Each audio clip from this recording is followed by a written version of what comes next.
Hi viewers, this is MK. இன்னைக்கு என்ன பார்க்க போறோம்னா, பூண்டு மிளகு குழம்பு எப்படி செய்யலான்னு பார்க்கலாங்க. இந்த மாதிரி ஸ்டோர் பண்ணி வச்சிங்க, 1 மாசம்னா கூட கெட்டே போகாதுங்க. அதுக்கு ஒரு கடாய் வச்சுட்டு 2 ஸ்பூன் ஆயில் சேர்த்துடலாம்.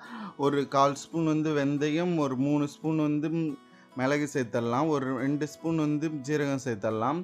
ஒரு கைப்பிடி அளவுக்கு மல்லி சேர்த்துடலாங்க. 2 காஞ்ச மிளகா, ஒரு 2 கொத்து கருவேப்பிலை சேர்த்துடலாங்க. சேர்த்து நல்லா வதக்கி இதை அரைச்சி தனியாக எடுத்து வச்சுக்கலாம். அதுக்கப்புறம் ஒரு கடாயை வச்சுட்டு அதில் கடுகு உளுத்தம் பருப்பு சேர்த்துட்டு ஒரு 20 பல்லு பூண்டு சேர்த்துக்கலாங்க. ஒரு கைப்பிடி அளவுக்கு சின்ன வெங்காயம், ஒரு 2 பெரிய வெங்காயம் பொடிசாக கட் பண்ணி அதையும் இதோடு சேர்த்துடலாங்க.